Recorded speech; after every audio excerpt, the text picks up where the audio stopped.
une architecture qui est des fois, tu sais, on peut dire plutôt simple, plutôt ordinaire dans la manière dont elle est faite. Individuellement, donc certaines maisons sont pas, c'est pas des grandes maisons, on n'est pas un endroit qui a eu des châteaux historiquement, comme en France, comme en Europe. Mais ça ne veut pas dire que ces maisons-là ne nous disent pas des choses sur les manières de vivre de nos ancêtres, de comment on vivait au XVIIe siècle, au XVIIIe siècle. C'est aussi des maisons qui en ont beaucoup à base. Donc, par le nombre, on peut voir des tendances. Moi, je suis quelqu'un qui fait des statistiques, des données. Donc, en ramassant des centaines d'exemples, on peut commencer à dire « Ah, ben oui, à cette époque-là ou dans cette région-là, on construisait de telle manière, puis tranquillement, ça bouge. » Où il y a des différences régionales. Donc, c'est ça qui est intéressant avec l'architecture résidentielle, c'est que on peut apprendre des choses avec des grandes données et sur beaucoup de gens en général, non pas juste sur une seule personne. Ça nous dit sur une population en général. Ça nous apprend aussi des choses comme les techniques de construction, ce qui m'intéresse, l'aménagement intérieur, et c'est ce qu'on va regarder aujourd'hui. Donc, en gros, la présentation va être en 3 parties. Première partie où on va être à l'extérieur, parler des matériaux, la pierre, le bois, comment ça fonctionne un peu. Ensuite, on va entrer à l'intérieur, de quoi ça peut avoir l'air un peu à l'intérieur, comment c'est divisé, comment c'est aménagé. Puis, à la fin, on va parler de la maison de Jean Trudel en se basant sur ce qu'on a vu. Donc, de quoi ça pourrait avoir l'air, la maison de Jean Trudel, des indices qu'on a, par exemple, sur comment ça aurait pu être construit. Donc, une des premières choses à garder en tête quand on étudie l'histoire de la Nouvelle-France, un petit graphique tout de suite, c'est de garder en tête que c'est une époque où, au début, il n'y a pas beaucoup de gens. C'est long avant qu'il y ait des gens. Donc, dans les premières années, on se rappelle que Champlain a fondé Québec en 1608, premier établissement permanent. Mais à ce moment-là, il y a 50 personnes à Québec. Après, tranquillement, dans les années 1660, on parle de 2000 personnes dans toute la vallée du Saint-Laurent. On parle de 500 personnes à Québec, 300 à 500 personnes sur la côte de Beaupré. Donc, c'est pas beaucoup de gens, c'est pas densément peuplé. Ça fait même pas 2 rues d'un quartier comme les moyens de nos jours. Donc, c'est des gens qui sont très répartis sur un territoire très grand. Puis, à Québec, oui, la côte de Beaupré, il y a une certaine densité. On va dire que c'est possible de se déplacer en moins d'une journée pour aller à Québec, par exemple. Après, ça va augmenter, là, vous voyez, rapidement. Après les années 1660, tranquillement, avec les filles du roi, ça va aller plus vite. La croissance naturelle va aussi augmenter, les gens ont beaucoup d'enfants. Donc, forcément, il n'y a pas beaucoup de maisons de cette époque-là. S'il y a 500 personnes, s'il y a 2000 personnes, ça fait, en calculant 6 personnes par ménage, en moyenne, ça fait 500 maisons pour 3000 personnes. Donc, c'est aussi pourquoi il y en a moins de nos jours des maisons de la Nouvelle-France, surtout les premières, celles des années 1600. C'est des maisons qui, je vais essayer de vous parler aujourd'hui. Donc, oui, on a aussi un chiffre plus à la fin du régime. Donc, en contraste à la toute fin, 70 000 personnes, toute la Nouvelle-France. Donc, un tiers de l'Amérique du Nord à peu près, la moitié.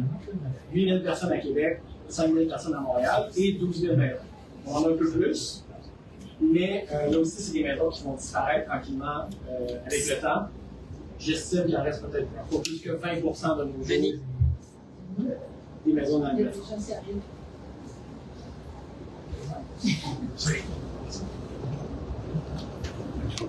Donc, mon but aujourd'hui, c'est aussi de vous parler de la maison de la Nouvelle-France sans aller dans les clichés, donc sans aller dans les exagérations. Je vais essayer de vous parler de ces maisons-là comme on les connaît aujourd'hui.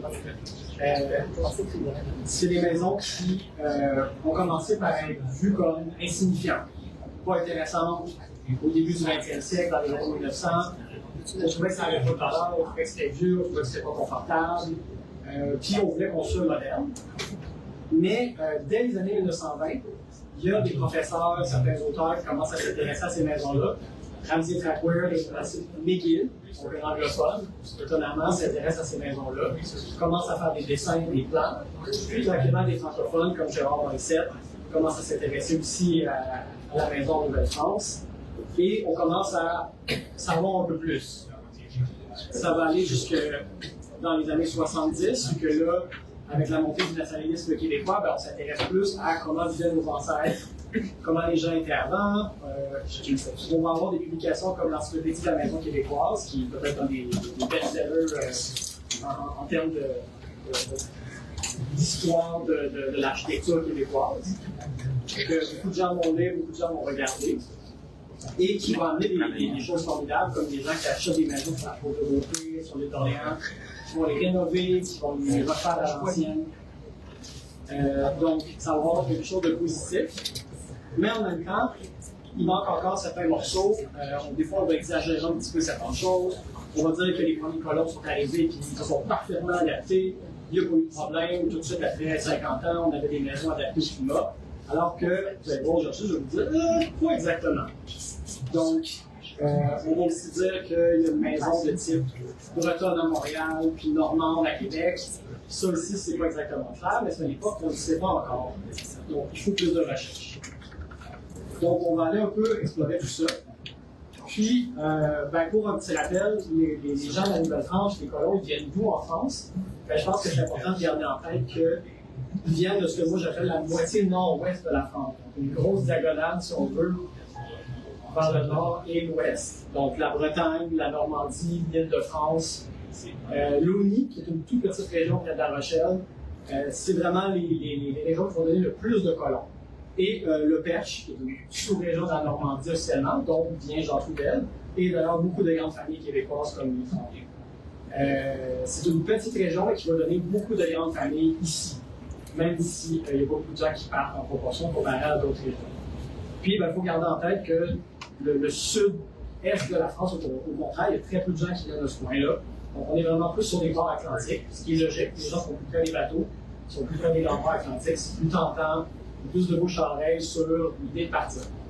C'est aussi des régions plutôt moins riches à l'époque, donc on est peut-être plus intéressé par une vie en Nouvelle-France.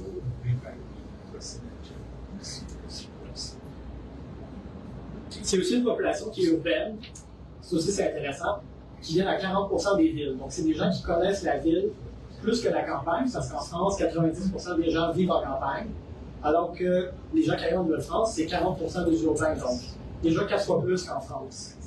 Ça aussi c'est intéressant. Parce que ça veut dire que c'est des gens qui se sont déjà un petit peu mêlés avec des gens qui viennent de la région, qui viennent peut-être de d'autres régions en France avant de partir, donc ça va influencer l'architecture.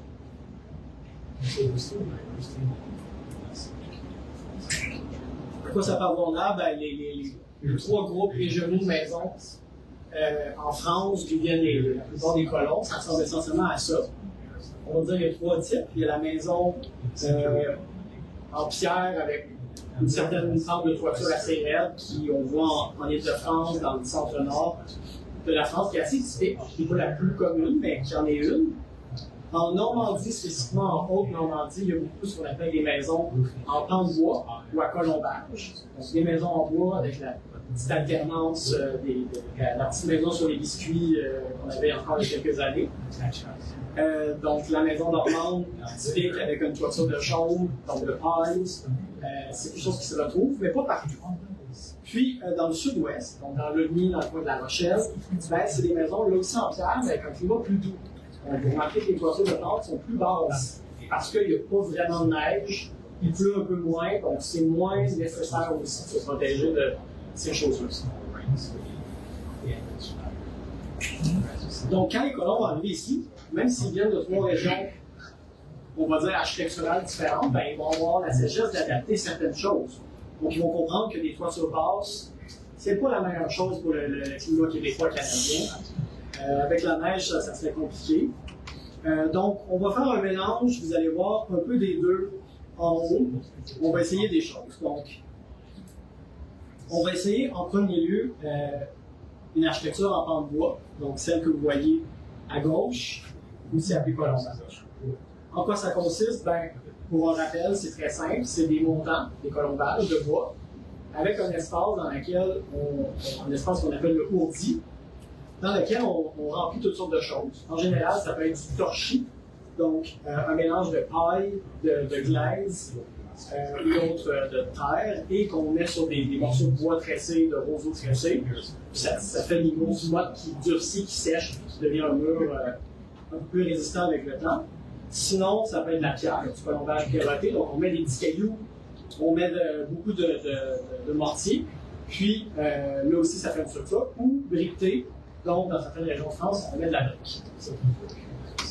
Donc, c'est une architecture qui existe en Europe depuis l'Antiquité. On en fait depuis très longtemps, depuis au moins l'époque des Romains.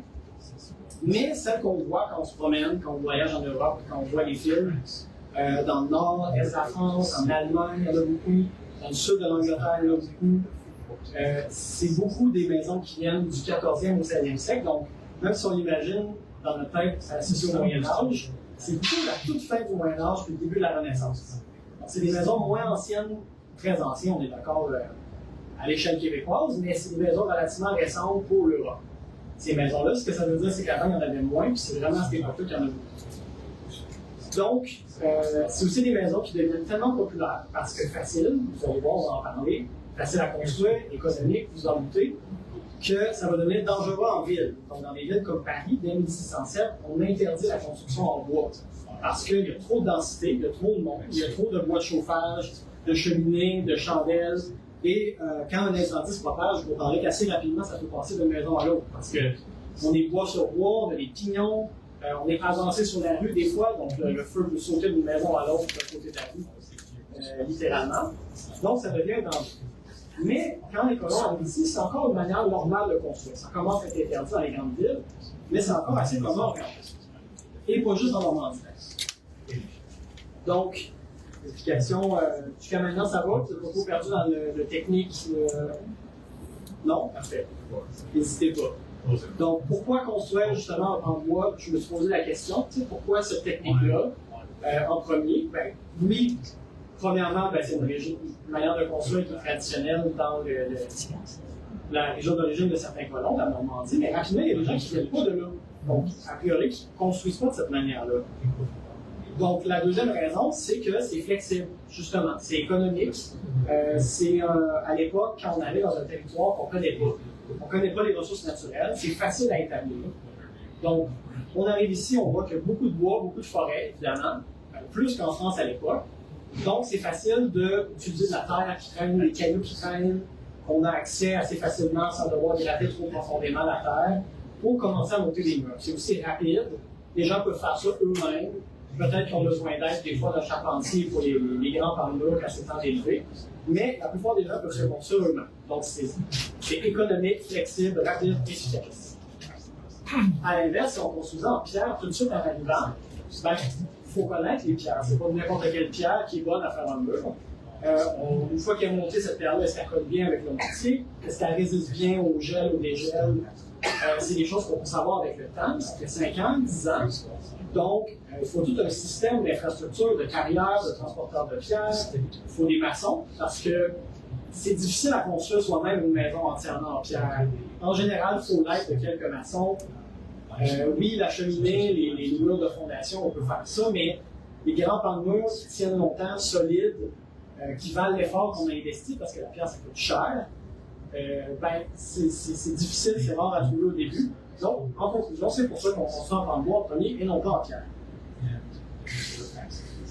Mais la pierre, c'est pas plus accessible, elle était moins, tu vas aller la chercher les autres mêmes, c'est moins dispendieux.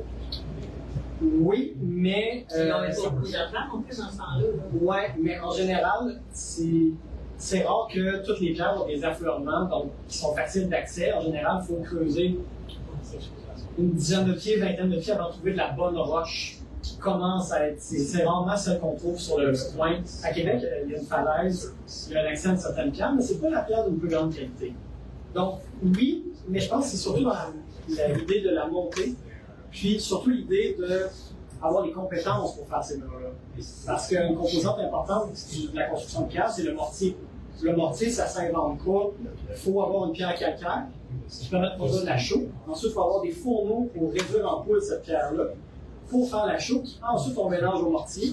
Donc ça demande un peu de chimie. Là. Donc ça demande des gens expérimentés. C'est pour ça que c'est plus difficile à imposer. C'est vrai que la pierre est souvent facile d'accès, mais c'est plus, je pense, l'idée de monter le mur après puis l'infrastructure là. Parce que là, on arrive de votre puis vous séparez les champs, là, c'est des tirs de pierre partout. Ouais. Parce que c'est accessible, c'est là.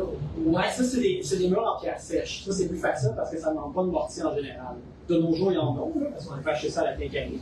Mais à l'époque, c'est des pierres sèches, c'est-à-dire qu'on les empile. C'est ça. Puis c'est parfait pour des clôtures, mais c'est moins le cas pour des maisons. Encore moins que des maisons dans un climat froid. Parce que les courants d'air passent assez facile. C'est pour ça. Mais c'est vrai, en Europe, il y a vraiment une culture de la pierre qui est restée, puis on le voit partout.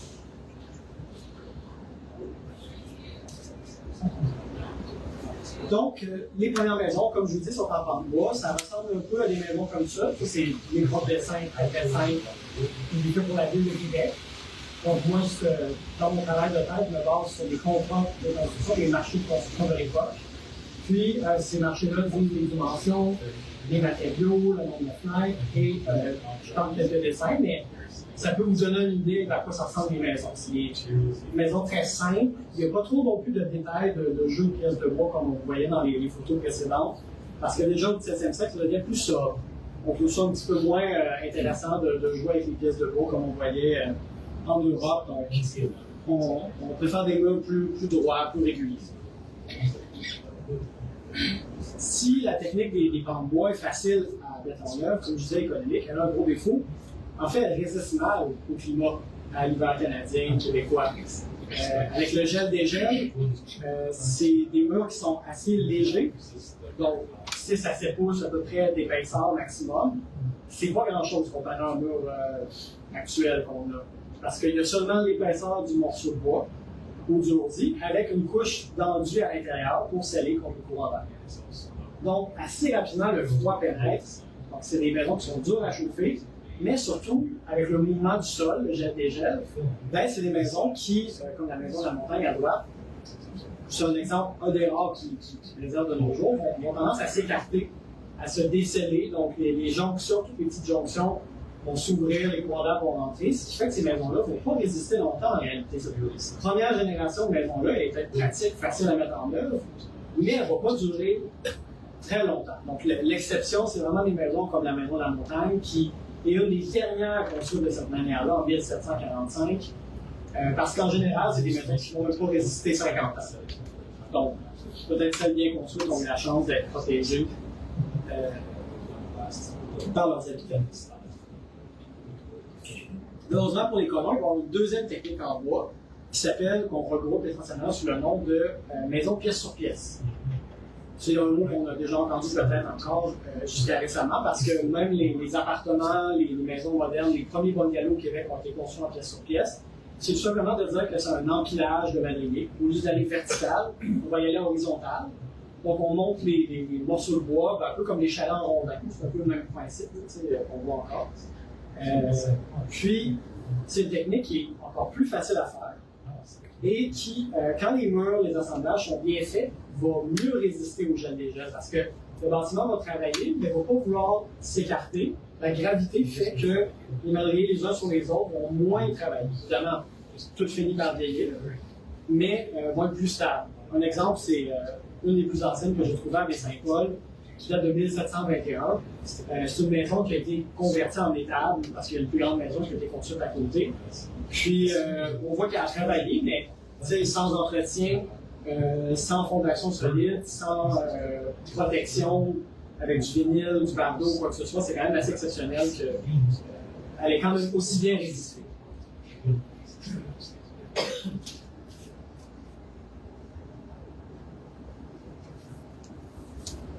Donc, c'est sûr que c'est une technique plus efficace. Heureusement pour eux, dans les années 1660, donc après 50 ans, on commence à voir ces maisons-là apparaître, remplacer tranquillement les maisons en colombage, mais ça reste toujours pas, évidemment, la maison la plus confortable, la plus chaude, la plus solide. La plus chaude, la plus solide, ça reste la construction en pierre, qui, heureusement, au début des années 1700, devient plus commune. Donc, au début du 18e siècle, là, justement, on commence à mieux connaître les carrières, les endroits dans les régions de Québec, de Montréal, qui ont des pierres de bonne qualité, on les utilise. À Québec, sur place, justement, on voit encore dans la falaise, qu'on sur le boulevard Champlain, c'est un schiste ardoisier qu'on appelle. C'est une pierre d'une qualité médiocre. Ça veut dire qu'on peut l'utiliser, mais également, il faut la recouvrir d'un enduit. Donc, c'est pour ça que beaucoup de maisons dans le Québec, encore aujourd'hui, sauf ceux qu'on a exposés dans le petit Champlain pour les raisons touristiques, en réalité, c'est une maison qui était souvent recouverte. Parce que c'est une pierre qui, avec la pluie, avec le temps, va s'effriter. Donc, en réalité, il faut mieux la couvrir d'un crépi à la chaux pour la protéger. Mais ça tient quand même. Dans d'autres régions, comme sur la côte de Beaupré, justement, ou dans la région de Montréal, c'est la maison Charbonneau à Laval, on a une pierre qui peut être permis d'être exposée. C'est un peu magané, cette maison-là, mais ça reste que c'est une pierre qu'on pouvait laisser à vif, donc sans trop danger. Donc ça aide, mais plus en plus qu'on construit comme ça, mais ça reste encore plus cher. En moyenne, ça coûte 2 à 3 fois plus cher de construire une maison en pierre qu'une maison en bois.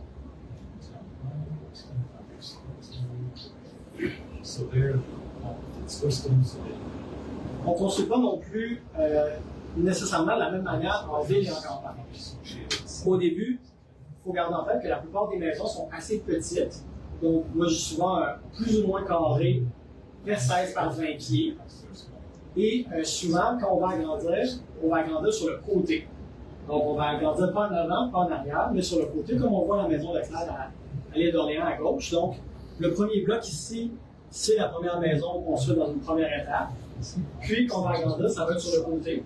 Puis, ça se fait un peu naturellement, comme on voit la maison, structurellement, ça fait du sens. On trouve que c'est naturel. Donc, c'est la manière qu'on imagine les maisons à l'époque, ce qu'on appelle encore de logis simple. Donc, il y a une seule rangée de pièces. Il n'y a pas 2 épaisseurs de pièces. Puis, quand on traverse une pièce, on passe d'une pièce à l'autre sans corridor.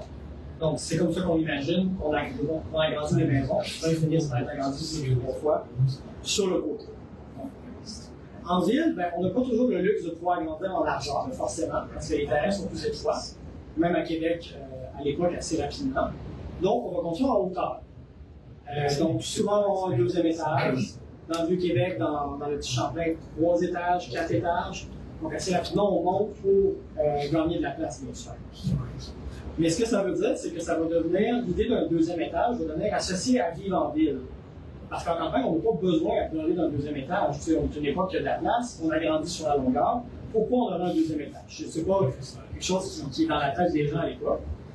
Puis, ceux qui le font, en général, ça va être des gens plus riches, plus prestigieux, comme des seigneurs, des communautés religieuses. Le manoir Beauvais-de-Genève à l'île d'Orléans, qui est un exemple. La maison Saint-Gabriel, qui est une des plus vieilles maisons de Montréal, qui appartenait à la communauté de la congrégation de Notre-Dame, donc les religieuses. Donc, eux vont se construire des maisons à 2 étages en campagne, ce qui veut dire que c'est une maison prestigieuse. Il faut garder en tête qu'à l'époque, on n'est pas dans des décorations comme à Versailles très complexes.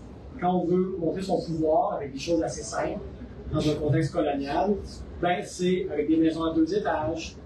Ça peut être aussi avec des toits mansardes, donc des toits à 2 pentes, toiture brisée, comme on dit. On en voit un petit peu sur le dessin en bas, c'est discret, mais c'est des manières de rendre notre maison plus élégante. On va avoir de la symétrie dans les portes et fenêtres. Pas toujours, souvent c'est plus régulier, comme on voit ici, les portes et fenêtres suivent surtout l'intérieur et la fonction à l'intérieur. Donc, si c'est la cuisine, pour on a besoin de plus de fenêtres, plus de portes, on va aligner ça. On ne va pas nécessairement se soucier de faire la façade parfaitement symétrique avec les fenêtres parfaitement alignées. Donc, c'est régulier, mais c'est pas symétrique toujours.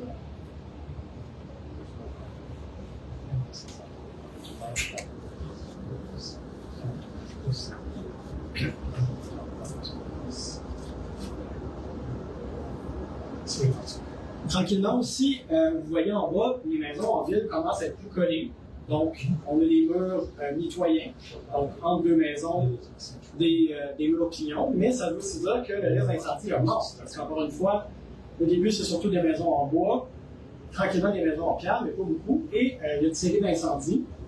Le plus gros, ça va être l'incendie de Montréal en 1721, où il y a 170 maisons qui brûlent en 2 jours. C'est énorme pour une petite ville de 2000 habitants. À l'époque, il y a peut-être 500 maisons. Donc, c'est au moins le tiers de la ville qui brûle. À ce moment-là, on va engager, on va dire, bon, ça devient trop dangereux en ville, on interdit les maisons de bois. Même si en campagne, on continue de construire en bois. Puis, les gens vont pas nécessairement suivre les règlements. On n'est pas à une époque que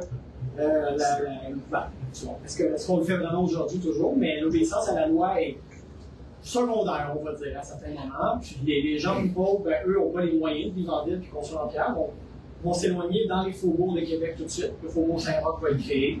Ou vont aller en campagne parce qu'ils ne peuvent pas construire en pierre. Néanmoins, encore une fois, dans l'esthétique de la maison, l'idée d'un mur en pierre débordant, coupe-feu, donc avec un petit rebord comme ça, qui empêche, en principe, ou qui limite la propagation du feu d'une maison à l'autre, va devenir, là aussi, un élément esthétique. Au point où, là aussi en campagne, ça va devenir un élément de mode que certaines maisons vont se mettre à avoir des murs pignons alors que c'est absolument pas nécessaire. L'une des plus vieilles que j'ai retracées de ça, c'est la manoir François-Pierre Boucher à Boucherville. C'est peut-être la plus ancienne maison qui a des murs pignons inutiles parce qu'on est en pleine campagne, ils n'auront pas d'autres maisons à côté, c'est la maison du Seigneur. Donc, ça devient esthétique. On le voit d'ailleurs, il y en a quelques-unes en Grande-Neuville, sur la côte de Beaupré ici, dans la région de Montréal, des maisons de cette époque-là, même jusqu'au début des années 1800, qui ont ces murs pignons-là, mais c'est vraiment esthétique, c'est vraiment pas pour empêcher l'incendie de se propager, parce qu'on n'est pas collé à notre maison, puis c'est pas nécessairement l'intention de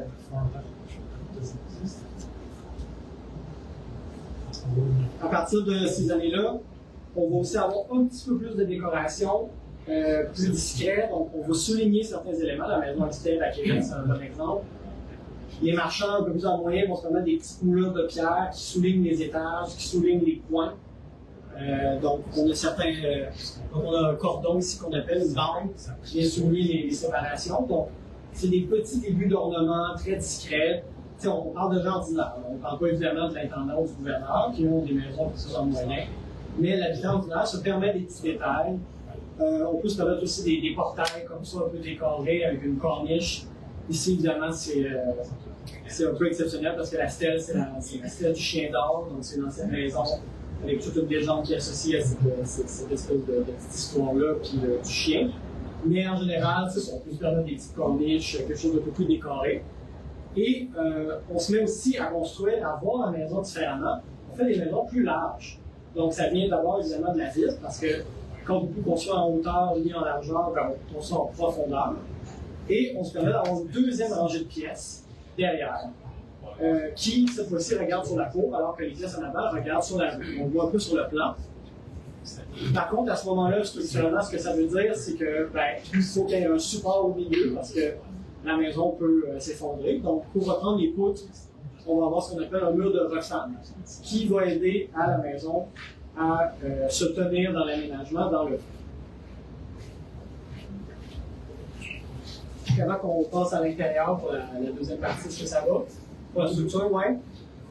Parfait.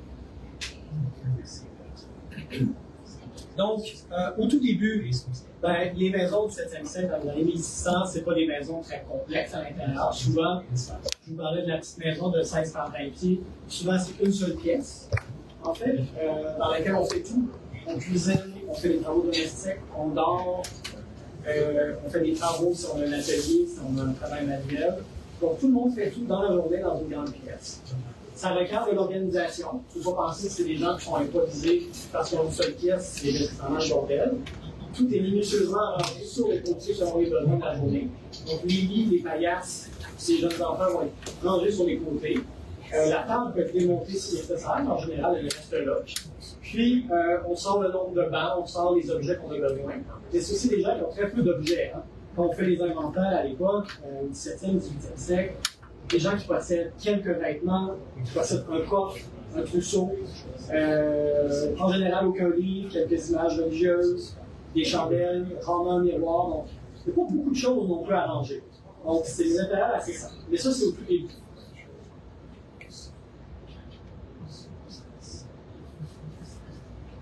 À partir du 18e siècle, là, justement, ça change. Je vous disais, les corps de logis-doubles ont plus de pièces. Les gens, en général, se deviennent un peu plus en moyen. Dans les années 1700, on peut construire des maisons plus grandes, 20 par 30 pieds. On n'est pas loin du bungalow, étonnamment, tu sais, le bungalow dans les années 60-70, ça va être souvent un 25 par 40, ou des choses comme ça. Fait que, quand on pense à ça, c'est pas des maisons si petites que ça. Évidemment, c'est des maisons avec beaucoup plus de monde. Je vous disais 6 personnes par ménage en moyenne, mais comme on sait assez facilement, les gens peuvent avoir 10 enfants, souvent il y a un aide, un domestique, même en campagne, ou quelqu'un qui aide, des fois c'est une jeune fille qui vient de la famille. En ville, il y a beaucoup plus de domestiques aussi, donc il y a toujours beaucoup de monde dans une famille. Puis, c'est pas seulement les parents et les enfants, c'est pas une famille nucléaire comme on l'imagine aujourd'hui. C'est souvent une famille avec des grands-parents, justement avec une domestique, avec un apprenti. Si le père, par exemple, est un artisan, ben, il va y avoir un jeune homme qui va vivre dans la maison pendant 2 ans, 3 ans, avant de faire son apprentissage. Donc, c'est ça. C'est des petites maisons qui, oui, deviennent plus grandes, mais qui sont toujours très encombrées et remplies de monde. Il faut garder ça en tête. Néanmoins, assez organisé. Là, à ce moment-là, on va pouvoir avoir un peu plus de pièces. On va avoir 2-3 pièces en moyenne. La maison de 20 par 30 pieds, donc une cuisine, qui est toujours une cuisine parce qu'il y a forcément la cheminée, donc on va devoir cuisiner. Mais on fait aussi d'autres activités, on reçoit des gens. Il va y avoir aussi d'autres pièces, on peut appeler des, à l'époque on appelle des cabinets, mais ça ne veut pas dire grand-chose. Ça peut être un bureau, ça peut être un entrepôt, ça peut être aussi une chambre. Et on a aussi une chambre, qui là aussi, c'est pas un mot, ce n'est pas que les mots pour les gars sont un petit peu flexibles.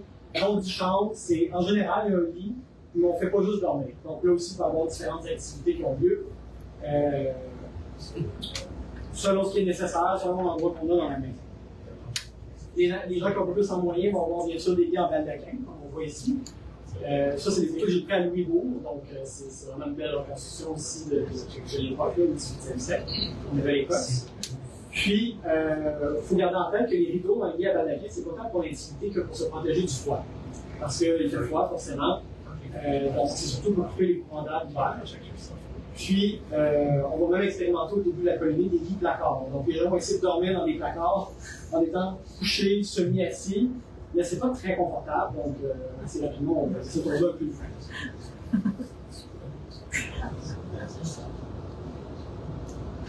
Sinon, ben, au 17e siècle, comment on cuisine, comment on chauffe, ben, c'est avec la cheminée. En général, il y a une seule cheminée au début, avec ce qu'on appelle un entrouvert. Donc, tout simplement une pièce, un endroit où il y a le feu, sur lequel on cuisine avec une crémaillère, on accroche une marmite, on accroche différents pots pour chauffer les choses directement autour du feu. C'est très beau, c'est plaisant, c'est fantastique. On a toujours un petit peu d'avoir un beau foyer avec un entrouvert, mais c'est pas très efficace pour chauffer une maison. Encore moins pour chauffer une maison au complet, dans le contexte où les murs sont très peu isolés et le froid rentre de partout. Donc, on va devoir là aussi s'adapter. Quand je vous disais les adaptations, assez rapidement pour comprendre que passer l'hiver, tout le monde collé à 2 pieds du foyer, c'est pas pratique. Donc, rapidement, on va doubler le foyer quand on peut, on va mettre un autre foyer à l'autre bout de la maison, par exemple. Si la cuisine est à un bout, à l'autre extrémité, je parle d'un rectangle, on le met stratégiquement à l'autre endroit pour chauffer un peu plus de surface. Mais surtout, on retrouve rapidement des poêles. Donc, des poêles en briques ou en métal. En briques, donc, on improvise une espèce de petite structure. Mais dans tous les cas, la brique et le métal, ça irradie la chaleur. Donc, c'est déjà une grosse amélioration parce que la chaleur va beaucoup plus loin dans la maison grâce au métal et à la brique que juste par l'air. Chauffé par l'air avec l'entrouvert, ça fonctionne peut-être en Europe, mais ici, à moins 20, à moins 30, l'impact est plus limité. Donc, le poêle, c'est une amélioration qui est vraiment très appréciée par les colons. Puis, ça arrive à peu près 50-60 ans après les premiers. C'est pas une adaptation qui est naturelle nécessairement. Dans les régions françaises d'où il venait, la Normandie, l'Île-de-France, c'était pas commun d'avoir les poêles.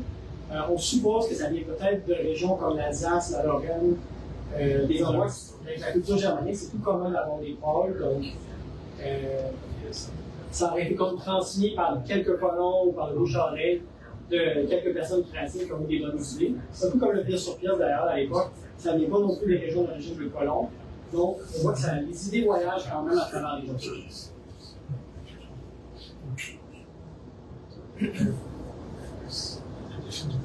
Après, ben, le froid, la chaleur, on ne va juste la créer, on va aussi la garder.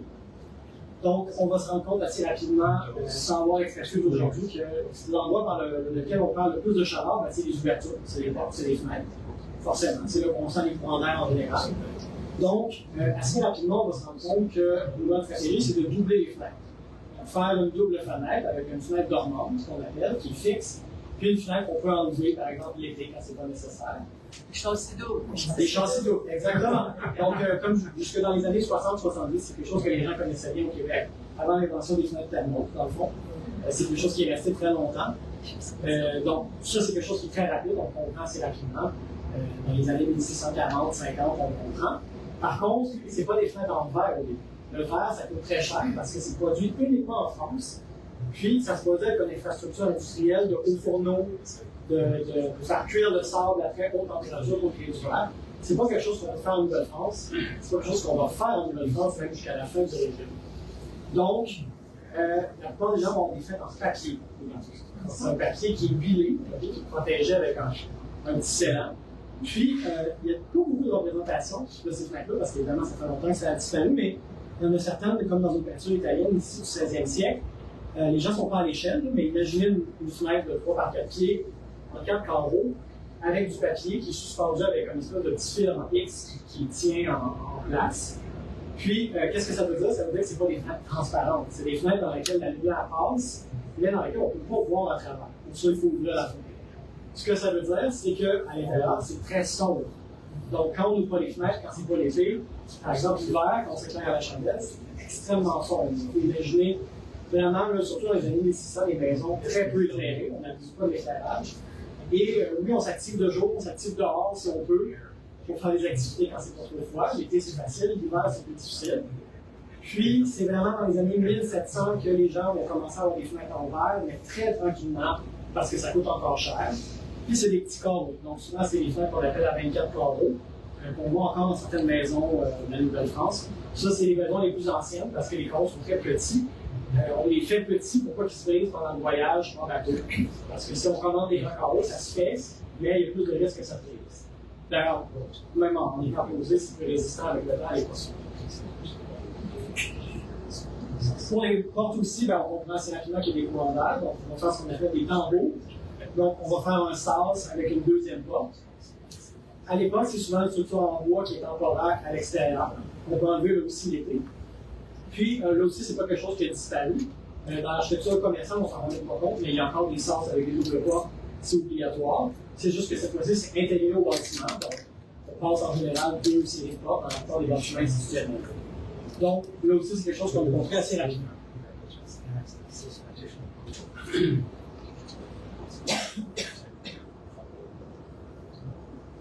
On veut aussi se protéger de l'eau.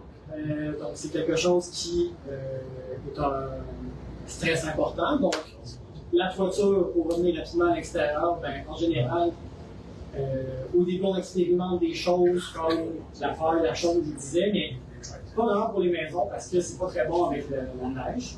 Même chose pour la tuile, qui est une autre technologie qu'on a en France. Donc, assez rapidement, on va se tourner vers la planche de bois ou le barreau de sel. Pourquoi le sel? Parce que c'est l'arbre qui pourrit le moins. C'est un arbre qui pousse naturellement les pieds dans l'eau. Donc, c'est un arbre qui prend le plus de temps avant de pourrir. Donc, excellent pour faire des bardeaux de toiture à l'avance. C'est aussi une époque où, en général, la toiture elle finit assez raide. Donc, très près du mur, avec un très petit larmier ou soffit, si on veut. Sauf certains bâtiments, comme le Manon du Genet, que l'on fait des pentes un peu plus douces, plus élégantes au pied. Mais en général, quand on voit des maisons de la Nouvelle-France ou même du 19e siècle, les maisons traditionnelles québécoises, souvent les larmiers débordants, très généreux, ou qui débordent sur la galerie, ça a été ajouté au 19e siècle pour des effets plus pittoresques. C'est pas d'origine. Souvent, ça a été ajouté comme à la maison Le Reux-au-Fer. Ça a été comme plaqué au 19e siècle pour faire plus élégant, parce que c'était la mode de l'époque. Certains auteurs ont dit que c'était pour éloigner l'eau des murs, mais en fait, pas vraiment, parce qu'en fait, ça fait plus retenir la neige encore une fois, puis à l'époque, ça infiltre assez rapidement. Donc, c'est vraiment un choix qui est esthétique et qui n'est pas climatique ou architectural rationnel. À l'intérieur, comme on a l'eau, évidemment, on n'a pas d'eau courante. En général, les maisons, ce qu'on appelle une pierre déviée, donc une grande pierre taillée d'un seul bloc pour l'étanchéité, dans laquelle on lave la vaisselle, on lave les aliments, on peut aussi couper des fruits et légumes au-dessus. C'est vraiment la pièce de base, l'élément de base dans une cuisine. Comment on évacue l'eau? Par un petit trou qui passe en dessous de la fenêtre. C'est très rare, on en garde encore au Québec, mais c'est un exemple à la maison Saint-Gabriel, donc qui évacue l'eau derrière. On disait aussi que ça peut être pratique de, par exemple, mettre les cochons derrière. Comme ça, quand on met des plures de fruits et légumes, c'est un compost naturel. Donc, on évacue l'eau, on évacue la nourriture. Puis, les animaux de l'autre côté sont très contents. Donc, c'est des choses logiques à l'époque. L'idée d'avoir une fenêtre au-dessus, c'est aussi agréable. Je pense qu'à l'époque, les jours aussi, on aimait ça faire la vaisselle et regarder dehors. Donc, c'est quelque chose qu'on a commencé récemment. Évidemment, l'accès à l'eau, c'est toujours une source de stress, surtout l'hiver. On va avoir un puits. Au Québec, on est chanceux, on a souvent accès à l'eau potable assez facilement. Mais l'hiver, si on est près de nos rivières, on n'est pas près du fleuve, ça peut être un élément de stress. Certaines personnes vont même se construire des puits dans leur cave. Ce qui est quand même quelque chose parce que ça doit apporter énormément d'humidité dans la maison, mais à l'époque, c'est vu comme une sécurité l'hiver parce que c'est un puits qui ne va pas geler contrairement aux autres, moins gelé si ça arrive. Donc, c'est vraiment des manières de réfléchir qui sont différentes par rapport à l'eau. Ben, en terminant pour l'intérieur, juste avant d'aller avec la maison de Jean Trudel, ben, je peux vous parler un petit peu de la décoration. Vous comprendrez qu'à l'époque, ce n'est pas des maisons qui sont faites décorées. Donc, je disais que les gens ont très peu de meubles, très peu d'ornements. Donc, souvent, la décoration intégrée. Ça va être des très petites moulures sur les poutres, sur les fenêtres qui soulignent les ouvertures. Ce ne sera pas des grands détails. En général, les décorations, ça va être des petites images religieuses, des gravures, des petits papiers, des petits crucifix. Il n'y aura pas énormément de choses accrochées sur les murs. Puis, quand on parle de couleur, les murs à l'intérieur, ça peut être toujours blanc ou gris, beige. Oui, parce que c'est la couleur de l'enduit. Donc, c'est la couleur de l'enduit qu'on met de toute manière sur le mur de bois ou de pierre. Mais aussi parce que ça a l'avantage de réfléchir la lumière. Je vous disais qu'on n'a pas beaucoup de lumière, c'est déjà très sombre à l'intérieur. Donc, en mettant les murs pâles, on maximise la lumière des chandelles aussi. Donc, à l'époque, on peut se permettre des murs foncés. Et on pense que c'est ça un privilège. On choisit la couleur d'une mouleuse sans souci de ça. Puis c'est vraiment dans les années 1720-1730, avec l'influence de la mode rococo en Europe, donc baroque rococo, que là, il y a des petits éléments de couleur qui vont s'ajouter chez les personnes plus riches. Donc on va mettre du rose pâle, du vert pâle, du bleu pâle. On a un exemple justement à la maison du manoir Maurice de Genet, que le mur a été restauré à sa couleur d'origine, donc un rose. Puis, si je me souviens bien de ma visite, ça disait que c'était la chambre des garçons du Seigneur, parce que au début du 20e siècle, le rose était associé aux jeunes garçons, puis le bleu aux jeunes filles, après ça a été inversé.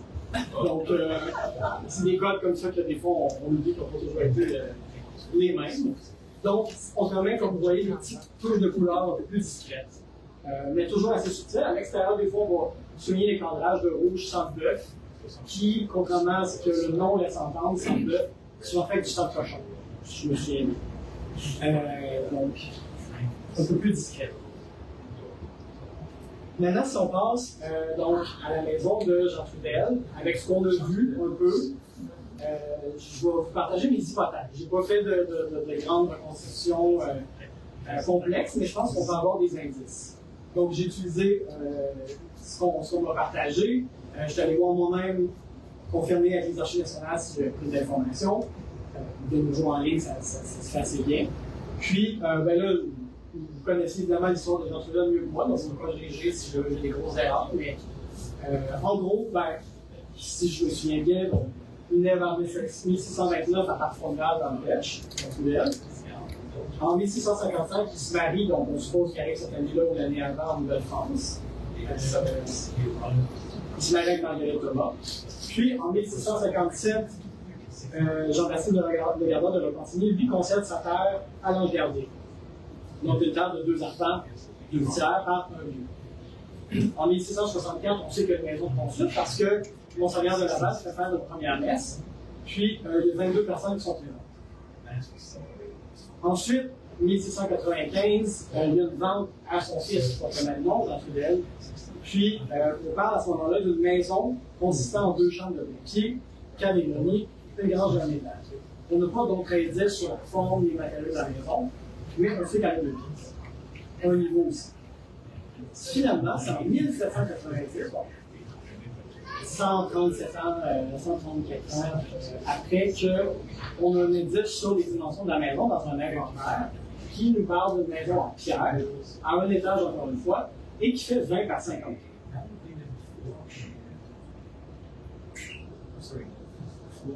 On voit aussi que les chantiers sont vitrés, donc je ne sais pas comment ils étaient au début, à la fin ils sont vitrés, ce qui est agréable, on peut voir dehors.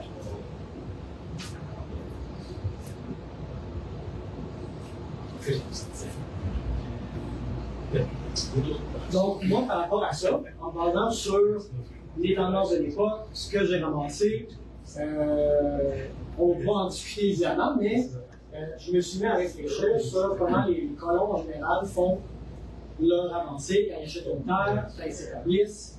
C'est quoi les étapes logiques que la plupart des gens font, en supposant que Jean Trudel est dans la moyenne des gens, puis qu'il fait un peu comme les autres. Donc, il reçoit sa terre le 29 septembre. À l'époque, le 29 septembre, c'est tard dans l'année pour construire une maison. Le premier gel n'est pas loin, s'il n'est pas déjà arrivé. Donc, ça serait surprenant qu'il ait construit l'année où il reçoit sa terre. Probablement qu'il va aller la défricher. Peut-être qu'il va faire une petite cabane sur place, mais c'est en 1658 qu'il va sûrement construire ou commencer à construire une maison plus permanente. Ensuite, comme je vous disais, c'est une époque où la pierre est encore très rare. En Nouvelle-France, les années 1650, 1660, 70, ça bouge énormément. Là, on est encore dans les années 1650, où il n'y a pas de carrière ouverte officielle. Il y a des terres autour, mais il n'y a aussi pas beaucoup de maçons. Les maçons arrivent en masse dans les années 1670. Donc, construction en bois, c'est assez facile à faire. Construction en pierre, ça peut prendre plusieurs années, ça coûte cher, puis il faut trouver les bons gisements en pierre. Donc, en se basant là-dessus, moi je pense que la maison 1790 en pierre ne serait pas la première sur le lieu. Je pense que, je vais vous expliquer comment, il y aurait eu une première maison en bois qui n'a pas laissé de trace. Ce qui arrive extrêmement souvent sur la côte de Beaupré, sur le plateau des maisons de France, une maison temporaire qui est en bois, qui a disparu, qui n'a pas laissé de trace, parfois à cause que c'est les mêmes fondations, ou parce qu'elle est à l'intérieur de la maison. Donc, si on parle du principe qu'il y aurait eu une première maison en bois, de quoi il y aurait eu l'air? Encore une fois, j'en prends la maison de la montagne, ça aurait été sûrement une maison en colombage, donc en bois, si on suit vraiment la section de gauche. Une maison donc sur des fondations en pierre, mais pas très profondes, sur laquelle on construit. Ça aurait été sûrement un toit à courbe, donc à 4 versants, ou à 2 versants de cette manière-là, mais à 4 versants, c'est encore la mode de l'époque. Une cheminée centrale, comme ici, ou sur le côté, parce qu'on n'est pas déjà agrandi éventuellement. Des fenêtres en papier, comme je vous disais, comme c'est la norme à l'époque. Puis, c'est une maison qui va exister peut-être 15 ans, peut-être 50 ans, le maximum. C'est rare qu'en général, vous durez plus longtemps. Après, en moyenne, c'est ça, c'est très variable, mais ça peut faire entre 16 et 20 pieds de large, jamais plus. Puis 20 à 30 pieds, mais mettons 18 par 25, c'est une dimension qui arrive souvent à Québec à l'époque. Puis il faut d'ailleurs garder en tête que moi j'utilise des maisons à Québec. À l'époque, il n'y a aucune maison en pierre pour l'habitant ordinaire à Québec. Donc c'est pour ça que je me dis, tu sais, Jean Trudel, c'est quelqu'un qui a une formation de tisserand, mais c'est quand même quelqu'un qui vient d'arriver en Nouvelle-France, c'est pas nécessairement accumuler une grande fortune, construire en pierre tout de suite. Ça serait surprenant si les habitants à Québec qui ont le même niveau de vie que lui, les artisans en général, ne peuvent pas se payer des maisons en pierre tout de suite. Donc, mettons au plus tard, vers 1700, c'est là que, selon moi, ce serait construit la maison en pierre. Si on se fie au pattern que j'observe souvent dans les développements des maisons ancestrales, souvent la maison a été vendue à son fils en 1695. Ça ne serait pas surprenant pour moi que c'est pas longtemps après que la maison a été reconstruite en pierre. Parce que Jean Trudel, fils, déjà de deuxième génération, lui, il a grandi sur une ferme qui a commencé à fonctionner, qui a commencé à être plus prospère. Donc, il est peut-être plus en moyen que son frère, quand il est arrivé, de se construire une maison en pierre. Aussi, comme je disais, ça a énormément changé dans les années 1690, 1700. Il y a déjà une carrière en exploitation en Longue-Gardien, il y a une carrière en Belfort. Il y a déjà une infrastructure. Oui, sur la côte de Beaupré, en général, l'accès à la pierre est plus facile. Mais en général, c'est aussi l'accès aux maçons, c'est l'accès aux mortiers qui devient plus facile.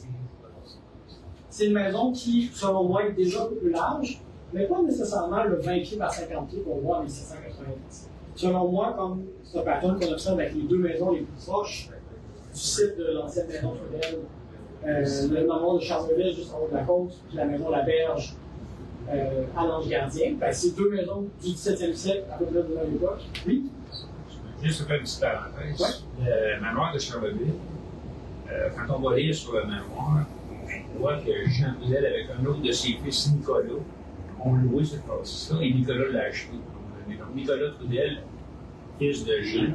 Facile, je ne me trompe pas. Non, c'est ça. OK. Puis, La maison de la Berge, elle vient d'être achetée par Philippe Laberge, qui est membre de notre association. Ah oui? OK. Bon, ben, C'est plein de avantages. sont tous liés à votre famille, directement ou à votre association. Donc, c'est intéressant parce que c'est aussi ça, vraiment, les maisons ancestrales, les familles ancestrales vont beaucoup se mêler. J'imagine que vous êtes probablement relié avec toutes les familles qui vont s'installer autour, forcément, parce que c'est des gens qu'on fréquente, c'est un petit complexe à l'époque, il n'y a pas beaucoup de gens. Donc, pour en venir à la maison, comme je vous disais, en général, ça se construit en 2 ou en 3 étapes. Au nord de Charleville, donc la section d'origine, je pense que c'est celle qui est à gauche. À droite, on a agrandi éventuellement. La maison de la Berge, la section d'origine est le centre. On va agrandir à gauche, on va agrandir à droite dans 2 autres moments. Donc, c'est ce que j'imagine pour la deuxième maison en pierre, qu'on a un premier 20 par 30 pieds, mettons, puis ensuite on a 20 par 50 pieds avec un agrandissement. À cette époque-là, ça peut être une toiture, on voit les 2 options à côte, donc comme le manoir de Charleville, ou à 2 versants, comme la maison de la Berge. Après, cheminée centrale, cheminée sur les côtés, peut-être les 2, parce que c'est une maison qui est plus longue. Et c'est une époque, comme je disais, qui a 2-3 pièces. Donc, dans cette longueur-là, il y a au moins 2 ou 3 pièces, souvent des pièces assez étroites. Puis, des fenêtres en verre. Même si ça n'a pas tant que ça, il y en a encore un peu plus grandes. Puis, toujours 2 portes, toujours une porte en avant, une porte en arrière, souvent alignée. J'imagine pour faciliter les courants d'air si nécessaire. Donc, c'est ce que j'imagine pour la deuxième maison en pierre. Elle va peut-être être endommagée à la concrète. Ça, c'est un élément qui est difficile à dire parce que on est souvent dans l'histoire que Wolfe, quand il va arriver, il va brûler la plupart des maisons, ou toutes les maisons selon les rapports, de la côte de Beaupré, de l'île d'Orléans, de la côte du Sud. Puis, il va d'ailleurs établir son quartier général pendant un temps, juste en haut de la chute Montmorency, donc quand même assez proche. Par contre, on n'a pas de traces de ça, souvent pour la plupart des maisons anciennes, étonnamment. Donc, j'imagine que si on était endommagés, ben, à ce moment-là, s'ils étaient en pierre, ils ont pu être reconstruits ou la toiture réparée. Donc, on imagine que c'est quand même la même maison. Je ne pense pas qu'il y aurait une troisième maison à ce moment-là, parce qu'il y a eu des dégâts mineurs. Puis, on regarde la maison jusqu'en 1825, où date où elle est abandonnée, puis c'est en 1867-69 qu'elle est officiellement démolie. Donc, c'est ce qu'on sait de cette maison-là. Il faut aussi garder en tête qu'il y avait dans l'élément de l'inventaire un petit fournil en pierre, donc un petit bâtiment à côté. C'est peut-être la maison d'origine en bois en pierre. Évidemment, c'est pas impossible que ça ait été une maison en pierre dès l'origine, qui a été transformée en fournil par la suite, mais j'en doute parce que là aussi, construire en pierre, encore une fois, à cette époque-là, peut-être, mais si elle avait resté jusqu'en 1790, ben, elle aurait fallu qu'elle soit reconstruite peut-être comme si elle était en pierre. Donc, il y a quand même cette hypothèse-là. Puis dans ma tête, si la maison en bois existait en premier, ben, c'est possible qu'il ait repris les mêmes fondations d'ailleurs, parce que les fondations étaient en pierre de toute manière, ou il était à l'intérieur de la maison elle-même, donc là, il faudrait vraiment des fouilles archéologiques pour pouvoir confirmer qu'il y avait des pieux, puis encore là, le bois, ça laisse très peu de temps dans l'archéologie. Souvent, il faut des terres de conservation uniques comme la glaise qui empêche la pourriture, que par chance, on peut voir des éléments de bois, mais souvent, ce qui nous reste, c'est la pierre. Donc, on a souvent l'impression que les maisons en France, c'est surtout des maisons en pierre, mais en fond, c'est des maisons à 70% en bois. C'est juste que ceux en bois ont moins résisté et ceux qui restent sont en pierre, tout simplement. Donc, en conclusion, ben, si on regarde un peu tout ce qu'on a vu en général, autant que la maison de Jean Trudel, qui a été la maison générale, ben, comme je vous ai dit, les colons, quand ils vont arriver, ils vont adapter leur maison, leur technique. Ils vont par exemple doubler les ouvertures, doubler les murs. Je n'ai pas dit aussi, mais ils vont approfondir les fondations, creuser la première plus souvent les fondations. On va, en même temps, comme je vous disais, ce qu'il faut garder en tête, par contre, c'est que c'est pas une adaptation parfaite. Les gens ont un bagage culturel, donc on va s'attacher à la construction en bois, même si on comprend que c'est pas super chaud. Pendant 100 ans, on va peut-être construire de cette manière-là. Au 19e siècle, on va faire des toitures avec des petits lamiers débordants parce que c'est esthétique, même si c'est pas pratique. Il faut garder en tête que c'est ça. C'est des gens qui, même s'ils sont très simples, même s'ils sont très modestes, ils essaient de suivre les tendances. Quand la maison, quand on va voir la conquête, la maison française, l'inspiration française, elle ne va pas disparaître du jour au lendemain. Pendant à peu près 50 ans, on va construire de la même manière, avec les mêmes artisans, les mêmes gens, comme la maison à gauche. Puis tranquillement, on va commencer à modifier la maison, donc la relever, justement, faire ces lamiers-là, faire des ouvertures symétriques, donc plus rigoureusement, la porte est parfaitement au milieu. On voit qu'à gauche, c'est pas le cas, à droite, c'est le cas. des petits moulins néoclassiques ou d'esprit pittoresque. Et ça va nous dire qu'avec la mode d'un exemple britannique, on est rendu face à la maison traditionnelle québécoise. Et non plus la maison d'inspiration française. Donc, je pense qu'avec les deux photos, on voit que le contraste est un peu plus frappant. Donc, voilà. C'est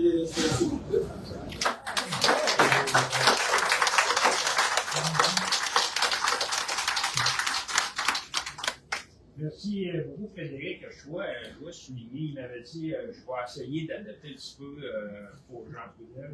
Je pense que j'ai eu un long chapitre sur Jean Trudel. Merci beaucoup pour ça. C'est bien fun. Des questions? N'hésitez pas à